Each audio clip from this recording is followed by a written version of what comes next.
कि जिस तरह से अब की बार दांव खेला जा रहा था, कोई मेनका गांधी को पीलीभीत भेज दे, कोई वरुण गांधी को यहाँ बुला ले, और सोनू सिंह का पता ही नहीं, भीम निषाद पहले से कटिया मार के बैठे हैं।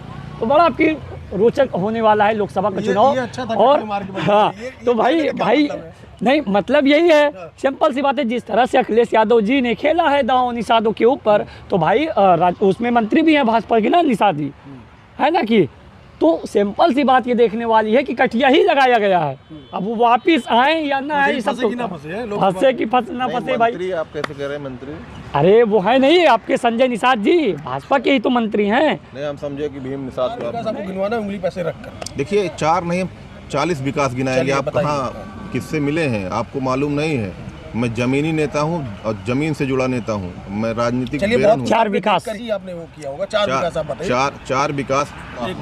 मैं अपने दर्शकों से मैं बात करना चाहूँगा कि अगर आप भी चाहते हैं कि मैं आपके क्षेत्र में आऊँ, आपके ब्लॉक में, आपके तहसील में आकर आपकी समस्याओं पे बात करूँ और आपके विचार अपने चैनल के माध्यम से साझा करूँ, तो आप नीचे दिए गए नंबर पर आप हमसे कांटेक्ट कर सकते हैं। हम ज़रूर आपके गांव आएंगे, आपके तहसील आएंगे, आपके ब्लॉक में आके आपसे बात करेंगे और जिस तरह की समस्याएं हैं या जिस पार्टी को आप सपोर्ट कर रहे हैं, आप प्लीज़ आप हमें कमेंट करके भी बता सकते हैं और आप हमें बुला भी सकते हैं। कि पिछला दलित मुस्लिम का भी एक गठबंधन आ गया, उसके बाद पीडीओ आपके भीम निषाद जी लेके चल रहे हैं, और आप एक अच्छे खासे मुस्लिम कैंडिडेट भी क्या कहते हैं सदस्य भी रह चुके हैं। और आपके क्षेत्र में इसौली में ही आपने जहां पर ये जनसभा करवाई थी, मुस्लिमों का ही तो इलाका है। देखिए तो हम इसको किस नज़र से दें जी उस सभा में, लेकिन कह रहे हैं वो तो पैसे दे के बुलाए गए थे, पैसा दिया गया। आप देख रहे हैं अवर टुडे, दोबारा से जो हमारा शो है चाय पर चर्चा जो हम लोग करते हैं, आज फिर हम लोग आपके सामने हैं, बात करेंगे और जानेंगे कि आखिर लोकसभा चुनाव किस स्तर पर चल रहा है, खासकर सुल्तानपुर में क्या स्थिति बनी हुई है। 2 प्रत्याशी मैदान में हैं, समाजवादी पार्टी से भीम निषाद हैं और बीजेपी से सांसद जी जो यहाँ की मौजूदा सांसद हैं मेनका गांधी जी, वो हमारे साथ में। और आज हमारे साथ में हमारे जो टीम का कोई मेंबर नहीं है, हमारे साथ में जो थर्ड है वो है यहाँ से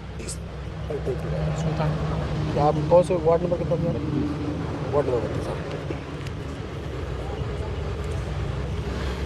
रिपीट। आज हमारे साथ में वार्ड नंबर 32 से जिला पंचायत सदस्य हमारे साथ में जफर भाई हैं। हम इनसे बात करेंगे और ये भी जानेंगे, कई सारे मुद्दों पर हम लोग बात करेंगे, खासकर जो लोकसभा चुनाव है उसके ऊपर बात करेंगे, क्योंकि ये खुद जिला पंचायत सदस्य हैं, राजनीति में अच्छे ज्ञाता हैं या ये कहीं जानकारी रखते हैं, तो उसके ऊपर बात करेंगे। तो स्वागत है आपका हमारे शो में, जो जैसा कि आप लोग अब देख ही रहे हैं, चाय पे चर्चा हमने एक नया शो स्टार्ट किया है और हम लोग बात करते हैं चुनाव को लेकर। जी।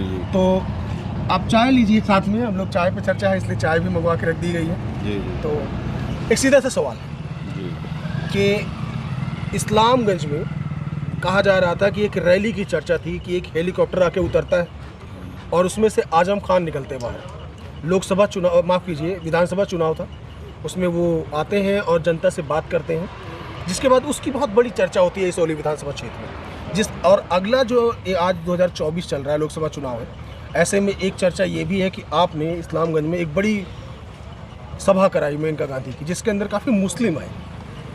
तो ये एक बदलाव देखा जाए तो मुस्लिम कहीं ना कहीं बीजेपी के सपोर्ट में मुस्लिम आके बैठ रहे हैं और आपकी वहाँ पे आके भाषण सुन रहे हैं, इसमें क्या कहेंगे? आपके नेतृत्व में हुआ था नहीं? जी, हमारे नेतृत्व में हुआ था। देखिए माननीय सांसद महोदय जी हमारे क्षेत्र में अभी तक उस बाज़ार में, जिस बाज़ार में प्रोग्राम था, उस बाज़ार का सुंदरीकरण पहली मर्तबा हुआ है। वहाँ मिट्टी डाल के खड़ंजा लगाया गया, सुंदरीकरण हुआ और उसी के सामने कुड़वार से लेकर इस्लामगंज बाज़ार तक 2 लेन रोड बनाया गया और इस्लामगंज से धम्मऊ रोड तक 2 लेन रोड बनाया गया। सांसद जी के साथ कंधे से कंधा मिलाकर चलो। काफ़ी तादाद में मुस्लिम थे जी उस सभा में, लेकिन कह रहे हैं वो तो पैसे दे के बुलाए गए थे, पैसा दिया गया था वहाँ पर। अच्छा ये बताइए, मुसलमान इस पवित्र महीने में रमज़ान में रोज़ा रख कर पैसा ले सकता है? जो ईश्वर के प्रति इतना व्याकुल रहता है कि हम रमज़ान का शरीफ महीना आया है, उस महीने में हम ईश्वर की, अल्लाह की इबादत करते हैं और पैसा ले के मुसलमान आएगा? आप खुद बताइए, कभी नहीं हो सकता। चलिए, मैं आपकी बात से सहमत हूँ। मेरा अगला सवाल है कि आप MIM से यहाँ पर जिला पंचायत सदस्य चुने गए और बीजेपी की सभा करवा रहे हैं इस्लामगंज के अंदर, देखिए MIM कहीं ना कहीं देखा जाए तो एक मुस्लिम बाहुल इलाके में आप MIM का सिंबल लेके जीत गए, देखिए उसके बाद हमारी बात बीजेपी का सभा करवा रहे हैं, इस पे आप क्या कहेंगे? अगली बार कोई चुनाव लड़ेंगे किससे? हमारी बात सिंबल लेके सुनिए, लड़ेंगे? देखिए हमारी बात सुनिए। जब हम चुनाव जीते थे उस समय जो है MIM का कोई जिला पंचायत अध्यक्ष चुनाव उम्मीदवार नहीं था, उम्मीदवार था नहीं। तो उस समय उम्मीदवार मोनू सिंह थे, उनकी बहन थी, और उषा सिंह थी। तो दोनों लोग प्रत्याशी थे। पृथ्वीपाल यादव भी जीत थे प्रत्याशी। 3 प्रत्याशी उस समय थे। उस समय हमें जो समझ में आया वो ये समझ में आया कि हम चुनाव वोट उसको करेंगे जो चुनाव जीते और क्षेत्र का विकास हो। चलिए भैया मैं आपसे कहूँगा कि आप कोई क्वेश्चन करना चाहेंगे? सबसे पहले तो जफर जी हमें आप ये बताएंगे कि आप जिला पंचायत अध्यक्ष सदस्य हैं जी। आपने भारतीय जनता पार्टी की काफ़ी अच्छी खासी रैली कराई, जिसका भी तस्वीर भी सामने आया। मैं इसको किस नज़र से देखूं, क्योंकि कुछ विपक्ष ऐसे कहते हैं कि भारतीय जनता पार्टी AIMIM की बी टीम है और आप AIMIM के सदस्य भी रह चुके हैं। तो आप यहाँ पर रैली कराएं, सुल्तानपुर की जनता आपको देख रही है, ये जानना चाहती है। आज उसके मन में जो ये सवाल था, कई दिन से सवाल था कि ये बी पार्टी है, और आपने भारतीय जनता पार्टी की भीड़ बुलवाई वार्ड नंबर 32 में। और क्या हमारी बात सुनिए, जिस आवाम ने मुझे चुना है जी, जिसने हमें वोट दिया, जी, जिसने हमें चुना है, जिसने हमें वोट दिया है। रही बात MIM पार्टी की, देखिए हमें पार्टी से निकाल दिया गया था। पार्टी से निकाल दिया गया था। मैं इस वक्त किसी पार्टी में नहीं था। और मैंने आपको बताया कि जब MIM पार्टी वाले ने हमको निकाल दिया है तो हम MIM से हमारा जब नाता ही नहीं रह गया है, जो हमको वोट दिए हैं, अगर वो हमारे पास काम के लिए आएंगे तो क्या करूं? मैं कमरा बंद करके घर में सो जाऊं? मुझे कुछ ना कुछ तो हल निकालना पड़ेगा।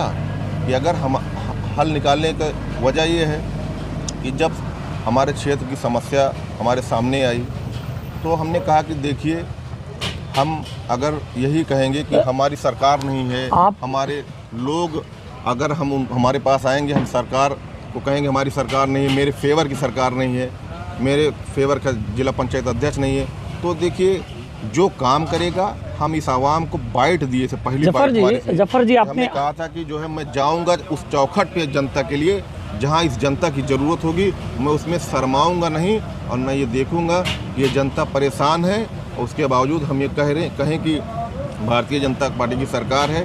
फलक इसलिए मैं एक क्षेत्र जिला पंचायत हूँ तो बहुत बड़ा लीडर तो हूँ नहीं, तो मेरा जो क्राइटेरिया है उसको, उस नज़रिया को देखते हुए हमने माननीय सांसद महोदय जी से ताल्लुकात बनाया और काम करने का जफर जी आपने जो बताया कि मैंने हल निकाला, मैं कमरे में तो बंद नहीं रहूँगा, ठीक है, आपने जो हल निकाला, लेकिन कहीं ना कहीं ये जो हल है आपका, ये आपकी जो तीर है 2 तरफ चली गई है, एक PDA की तरफ चली गई, एक PDM की तरफ चली गई है। जब हमने सांसद जी की बात कर रहे हैं कि हम सांसद जी के साथ रहेंगे, सांसद जी को वोट देंगे, सपोर्ट करेंगे, उसमें PDA से हमारा कोई वही नहीं, क्योंकि पिछला दलित मुस्लिम का भी एक गठबंधन आ गया, उसके बाद PDA आपके भीम निषाद जी लेके चल रहे हैं, और आप एक अच्छे खासे मुस्लिम कैंडिडेट भी क्या कहते हैं सदस्य भी रह चुके हैं, और आपके क्षेत्र में इसौली में ही आपने जहाँ पर ये जनसभा करवाई थी, मुस्लिमों का ही तो इलाका है। देखिए, तो हम इसको किस नज़र से देखें? देखिए, ये मुस्लिमों का इलाका नहीं है, ये पूरे जनपद सुल्तानपुर का एक इस्लामगंज चौराहा है। यहाँ हिंदू मुस्लिम सब रहते हैं, कोई एक समुदाय का नहीं है। बस हमारा नज़रिया अलग हो जाए कि हम मुस्लिम समाज के लोग ही खाली यहाँ रहते हैं, ऐसा कुछ नहीं है। सुल्तानपुर की जनता आपके मुख से सुल्तानपुर का विकास देखना चाहती है, सुनना चाहती है, जरा उनको किस आधार पे आपने भारतीय जनता पार्टी को ही ज्वाइन किया? और भी पार्टियां थी, आपने उसको नहीं, भारतीय जनता पार्टी को ही ज्वाइन किया, तो सुल्तानपुर में विकास किया होगा जैसे कि आप बता रहे हैं, तो कुछ विकास गिना दीजिए मेनका गांधी जी के, जिस पर आपने पार्टी को ज्वाइन किया और सबका साथ सबका विकास की आप बात कर रहे हैं। देखिए, आप नगर में देखिए, सिटी में देखिए, वहाँ जो है इतना जाम लगता था पूरे शहर में। 4 विकास आपको गिनवाना है उंगली पैसे रखकर? देखिए, 4 नहीं 40 विकास गिनाएंगे। आप कहाँ किससे मिले हैं आपको मालूम नहीं है। मैं जमीनी नेता हूँ और जमीन से जुड़ा नेता हूँ। मैं राजनीतिक चलिए, बेरन बहुत हूँ। चार विकास कर ही आपने वो किया होगा, चार विकास आप बताइए। चार विकास नहीं, 40 विकास में गिनाऊंगा। मैं कह रहा हूँ 2 लेन रोड बना कि नहीं बना? नगर में 2 लेन बना कि नहीं बना? बताइए। बिल्कुल बना है। बना है ना। उसके बाद जो है आपका जो है ये क्या कहते हैं, मेडिकल कॉलेज बना कि नहीं बना? बना कि नहीं बना? बिल्कुल बना। बना ना। उसके बाद आपका जो है कुड़वार से लेके इस्लामगंज तक 2 लेन बना कि नहीं बना? इस्लामगंज से धम्मौर तक 2 लेन बना कि नहीं बना? और पूरे जनपद, सुनिए मेरी बात सुनिए विधायक जी। अरे हम कह रहे हैं कि विधानसभा में क्वेश्चन किया गया, उसके बाद उसको बनवाया गया है। अरे हम कह रहे हैं मैं जिला पंचायत सदस्य हूँ, मेरा प्रस्ताव नहीं जाएगा? सदस्य आवाम ने हमसे कहा अलीगंज माफ कीजिए, कुलवार अलीगंज है और कुलवार उसके बाद दमौर है, इस्लामगंज से दमौर है, ये सब। अरे भैया सुनिए, पूरे जनपद में सबसे ज़्यादा अगर क्षमता वृद्धि हुई है ट्रांसफार्मर की तो वो जनपद सुल्तानपुर में हुई, पूरे उत्तर प्रदेश में। चलिए हम आगे की बात करते हैं।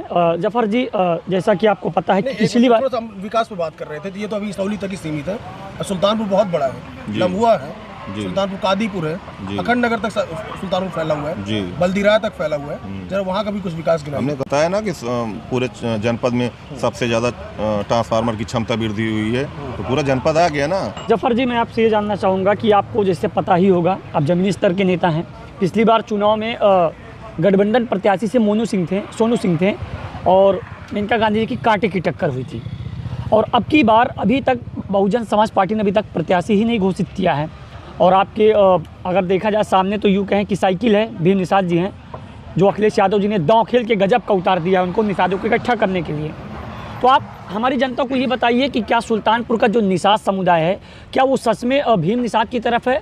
क्योंकि संजय निषाद भी भारतीय जनता पार्टी के नेता हैं या यूँ कहें मंत्री हैं, और अभी तक भारतीय बहुजन समाज पार्टी ने नेता ही नहीं अपना उतारा है। तो क्या लगता है दोनों में टक्कर होगी, या अगर कहीं फिर से दांव उल्टा हो गया तो कहीं भीम खो न जाए? आप इस पर थोड़ा बताइए। हमारी बात सुनिए, नामांकन का भी समय है जी। नामांकन की डेट अभी समय है, अभी आप कुछ नहीं कह सकते हैं जब तक नामांकन की डेट समाप्त नहीं हो जाएगी। अभी उम्मीद है कि प्रत्याशी मैदान में आएगा। आपको क्या लगता है, निषाद बीजेपी की तरफ है या पीडीए की तरफ? देखिए, आप से मैं पूछूं कि आप किसके तरफ हैं तो आप नहीं कहेंगे कि मैं फला वोट दे रहा हूं। वोट इतना सस्पेंस होता है। मगर मैंने विकास की बात की है। मुझे उम्मीद है कि सांसद जी के साथ ज़्यादा से ज़्यादा हर समाज के हर समुदाय के लोग रहेंगे। ये अपनी उम्मीद होती है, ये आशा होती है। अपने काम के प्रति आदमी काम करता है, उसके प्रति उसकी आशा होती है कि हमने काम किया है, हमें वोट देंगे। मैं अपने दर्शकों से मैं बात करना चाहूँगा कि अगर आप भी चाहते हैं कि मैं आपके क्षेत्र में आऊँ, आपके ब्लॉक में या आपके तहसील में आकर आपकी समस्याओं पे बात करूँ और आपके विचार अपने चैनल के माध्यम से साझा करूँ, तो आप नीचे दिए गए नंबर पर आप हमसे कांटेक्ट कर सकते हैं। हम ज़रूर आपके गांव आएंगे, आपके तहसील आएंगे, आपके ब्लॉक में आके आपसे बात करेंगे और जिस तरह की समस्याएं हैं या जिस पार्टी को आप सपोर्ट कर रहे हैं, आप प्लीज़ आप हमें कमेंट करके भी बता सकते हैं और आप हमें बुला भी सकते हैं अपने क्षेत्र में। तो कंटिन्यू करते हैं जी। हम इसके सवाल के बाद कार्यक्रम को समापन करते हैं क्योंकि वीडियो बहुत लंबी हो जाएगी। जफर भैया, मैं आपसे ये जानना चाहता हूँ कि सुल्तानपुर में जो आपने जनसभा कराई है और आप कहीं ना कहीं इतनी देर से जितनी भी बातें बताई, ये सामने निकल के कि आप मेनका गांधी जी के सपोर्ट में हैं, उनके जो विकास हुए हैं आप उनको लेकर बेहद खुश हैं, अपनी इम्प्रेस हैं आप जनता के लिए। तो जरा हमें ये जानकारी दीजिए, क्या आप आगे के लिए भी ऐसी कुछ तैयारियां करके रखे हैं जिससे आप ज़्यादा से ज़्यादा लोगों को इकट्ठा करके अब की बार फिर से सांसद जी को दिल्ली भेजेंगे, या फिर अभी बस यही पहला दौरा था? नहीं, 10 दिन का प्रोग्राम लगा है जी। 1 तारीख से 10 तारीख तक का लगातार प्रोग्राम है जी। और प्रोग्राम में पूरे जनपद में वो विधानसभा वाइज अपना प्रोग्राम तय किए हैं, उस हिसाब से अपना भ्रमण कर रही हैं। चलिए एक आखिरी सवाल है मेरा, खासकर वार्ड नंबर 32 को ध्यान में रखते हुए कि इस बार आप जिला पंचायती का चुनाव लड़ेंगे? देखिए, चुनाव समय आएगा तब चुनाव लड़ा जाएगा। अभी तो हमारे पास समय आएगा तो लड़ेंगे आप। किस सिंबल से चुनाव लड़ेंगे? देखिए, जिला पंचायत जो है सिंबल से चुनाव नहीं होता है। पार्टी तो सपोर्ट करती है ना। हमारी बात सुनिए। देखिए, एमआईएम अभी आपने बताया इस इंटरव्यू में, एमआईएम ने आपको निष्कासित किया, एमआईएम के सपोर्ट से आपने चुनाव लड़ा। देखिए, सिंबल की आपने बात की तो सिंबल दैट मींस की पार्टी किसका सपोर्ट? हाँ, तो सिंबल जो है वो निर्दलीय चुनाव होता है, उसमें कोई सिंबल नहीं होता। पार्टी हमारी बात सुनिए, समर्थन पार्टी करती है। समर्थन पार्टी करती है। हम चुनाव प्रक्रिया जिला पंचायत की निर्दल प्रक्रिया है। ये लोग सपोर्ट लेने के लिए हम आपसे सपोर्ट ले लेंगे, भैया सपोर्ट ले लेंगे, फला सपोर्ट ले लेंगे, समाज से सपोर्ट ले लेंगे। तो वही चीज़ आप क्लियर करिए, किससे आप सपोर्ट लेंगे, किससे लेना चाहेंगे, या भी सस्पेंस में रहेगा? जनता सपोर्ट लेंगे। तो फिर एमआईएम का क्या राइट रह गया फिर इसमें, जब आप बता रहे हैं कि एमआईएम हमको निष्कासित कर दी? तो जब एमआईएम निष्कासित कर दिया तो हमने फैसला कर लिया कि हम, मतलब इस बार जब आप चुनाव जीते थे एमआईएम को कोई सपोर्ट नहीं था उसमें? जब हम चुनाव जीते थे तब था ना। इस समय इस बार आप जनता का सपोर्ट लेंगे, किसी पार्टी का सपोर्ट? मैं एमआईएम से जीता था तो मैं एमआईएम की बुराई नहीं कर रहा हूँ कि एमआईएम खराब पार्टी है या ये है। उन्होंने वो कन्फ्यूजन हो गया, वो नहीं समझ पाए, हमें पार्टी से निकाल दिया। मैं एमआईएम से मैं जीता हूँ तो एमआईएम की बुराई नहीं कर रहा हूँ। ये थोड़ी है कि अब मैं चुनाव जीत गया हूँ तो एमआईएम से अगर समर्थित प्रत्याशी था तो उसकी बुराई करूं, वो अच्छे नहीं थे, वो बुरे इंसान थे, ऐसा कुछ नहीं। अच्छा, उन्होंने आपको खुद निष्कासित किया था? जी जी। तो ये बताइए, सिंपल सी बात है, आपने इतनी बड़ी जनसभा की है जी, और जनसभा करने के बाद तस्वीरें तो गई होगी, दोबारा कॉल नहीं आया आपके पास एमआईएम को जब लेकर? एमआईएम के नेतागण जो हैं वो हमें निष्कासित कर दिया है पार्टी से, तो वो क्यों हमको कॉल करेंगे? अगर हम उनके पार्टी में होते या पार्टी में लिए होते तो वो अलग विषय होता है ना। जब हमें पार्टी से निकाल गया, मैं आज़ाद हो गया, तो मैं किसी के साथ भी जो है जा सकता हूँ और सबसे भी मदद ले सकता हूँ। चलिए, बहुत बहुत धन्यवाद, आपने हमसे बात की। आप और भी पूछ लीजिए अगर आपको पूछना हो तो आपके क्षेत्र। ये हमारे साथ थे ज़मीनी स्तर के नेता थे, और मैं आपको बता दूं कि हर आपके ज़िले में आवाज़ टुडे पहुंच रहा है, और ज़िले के नहीं ब्लॉक स्तर पर भी जा रहा है, और तरह तरह के लोगों से बातचीत भी कर रहा है, और आपको ज़मीनी स्तर की सच्चाइयाँ दिखा रहा है कि क्या होने वाला है अब की बार 2024 लोकसभा में। क्योंकि जिस तरह से अब की बार दांव खेला जा रहा था, कोई मेनका गांधी को पीलीभीत भेज दे, कोई वरुण गांधी को यहाँ बुला ले, और सोनू सिंह का पता ही नहीं, भीम निषाद पहले से कटिया मार के बैठे हैं, तो बड़ा आपकी रोचक होने वाला है लोकसभा का चुनाव। अच्छा था, और हाँ, तो भाई नहीं, मतलब यही है, सिंपल सी बात है, जिस तरह से अखिलेश यादव जी ने खेला है दांव निषादों के ऊपर, तो भाई उसमें मंत्री भी हैं भाजपा के ना, निषाद जी, है ना कि, तो सिंपल सी बात ये देखने वाली है कि कटिया ही लगाया गया है। अब वो वापिस आए या ना आए, सब तो फंसे कि ना फंसे भाई। मंत्री आप कैसे कह रहे हैं मंत्री? अरे वो है नहीं आपके संजय निषाद जी, भाजपा के ही तो मंत्री हैं। नहीं, हम समझे कि भीम निषाद को आप नहीं, संजय निषाद की बात हो रही है, समझ रही है नेताजी, वो समझ गई। तो क्या होने वाला है ज़मीनी स्तर पर आपको दिखाया जा रहा है, और बने रहिए आवाज़ टुडे पर। और खबर को कहाँ तक आप शेयर करेंगे उसको मुझे नहीं पता है, लेकिन इतना ज़रूर पता है कि हर वीडियो आप तक तो पहुँच रही है। फिलहाल वीडियो में बने रहिएगा, अगली डिबेट में मिलते हैं किसी और प्रत्याशी के साथ। एक रिक्वेस्ट मेरी भी ये बोलूँगा कि आप कमेंट्स करके जरूर बता सकते हैं कि आखिर आप किसकी तरफ हैं या आप किसे पसंद कर रहे हैं। हाँ, मेनका गांधी या फिर भीम निषाद। हाँ, क्योंकि बहुजन समाज पार्टी अभी है अभी नहीं। दो ही कैंडिडेट हैं। हाँ, तो ये आप तो है। प्लीज बताइए कमेंट करके, ठीक है ना? धन्यवाद। चलिए, ओके, बहुत बहुत धन्यवाद।